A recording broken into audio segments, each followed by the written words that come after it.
rice plant to another rice plant. Right. How is that different from what a conventional rice farmer would do trying to hybridize rice? We take a naturally occurring bacteria that normally in nature what it does is it infects the plants and it injects DNA into the plant. What molecular biologists have done is taken that bacteria and they take the genes out that this bacteria uses to cause disease, and they put their genes of interest in.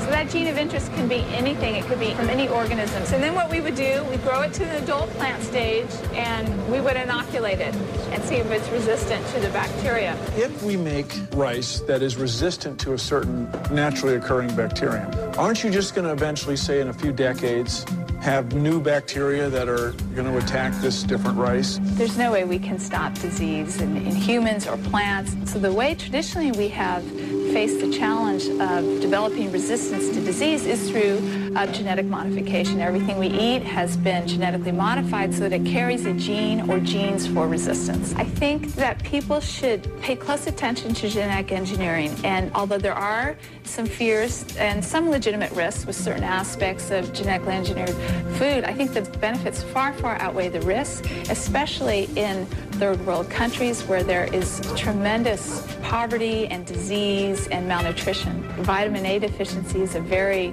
serious disease. There's 500,000 children a year go blind due to their lack of vitamin A, and in fact there's something like 1 to 2 million deaths every single year due to vitamin A deficiency. And rice, it turns out, has part of the pathway, the biochemical pathway for producing vitamin A, but it lacked 3 or 4 genes.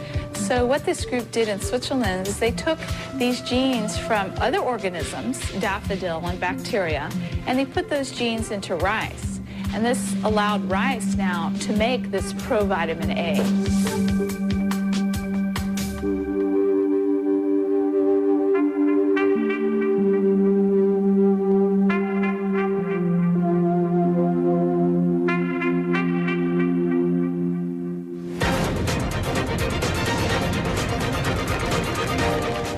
Welcome to Food Forum.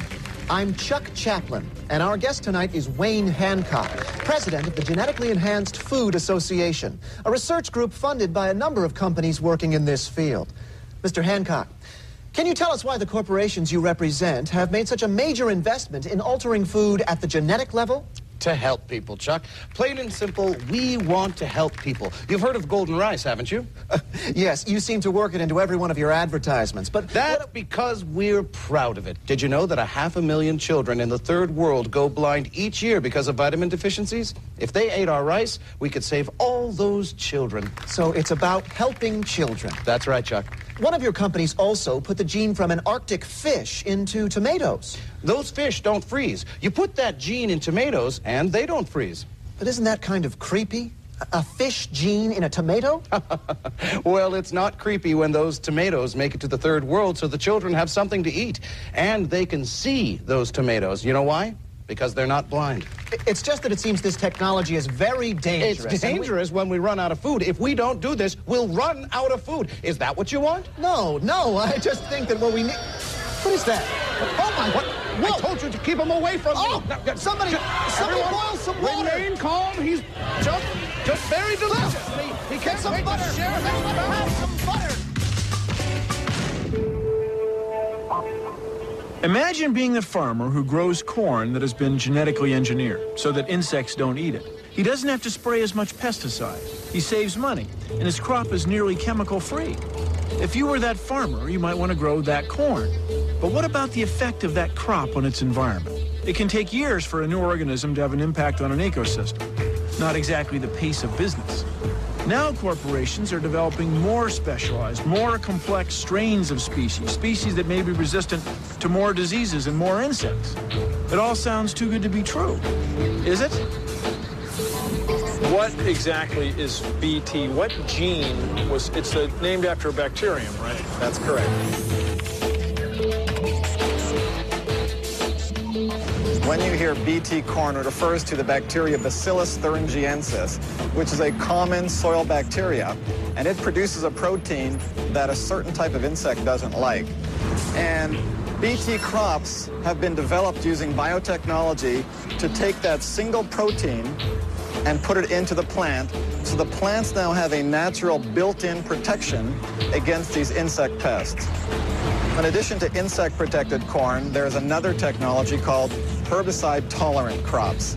And these are crops that have had a single gene inserted into them that allow those crops to withstand an application of a herbicide. And the value of those crops is that a farmer can now spray a herbicide over the top of those crops and control all the weeds that compete with that crop, kill the weeds, but leave the crop healthy and growing. So how do we know that these products are safe? That's a real area that's been investigated very, very extensively. And in fact, in the case of something like a herbicide-tolerant soybeans, it has been studied by 31 different regulatory agencies in 17 different countries around the world. And all of them have come to the same conclusion, that these new crops are as safe as the conventional version of those crops.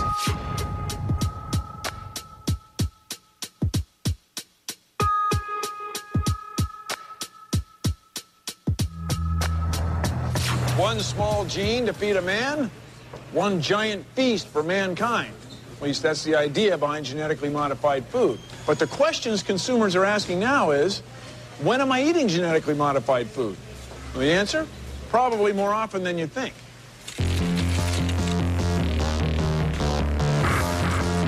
These fruits and vegetables are organically grown. So is this cantaloupe. But the list of genetically modified versions of all of these foods is growing every day. Most soybean crops today are genetically modified, and soy derivatives appear in hundreds of food products. So you're probably serving genetically modified soy to your whole family, your dog, as well as your kids. See, baby food formulas commonly contain soy. Canola is used in lots of foods, like making margarine and cooking oil.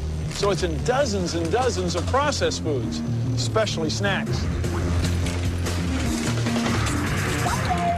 Genetically modified corn shows up on your breakfast table, in your cereal, at lunch, in your soup, at dinner, in your tacos, and even at dessert, in your cookies.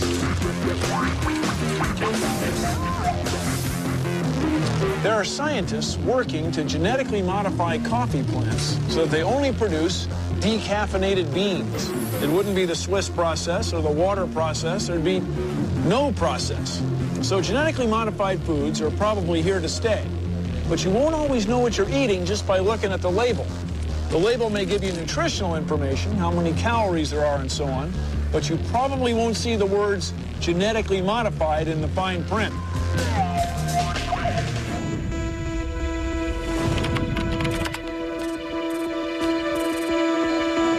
So do you think we should have labeling on genetically engineered foods? Well, you know, if we label genetically engineered food, then we'd probably want to label that it was sprayed with pesticides. I think that it's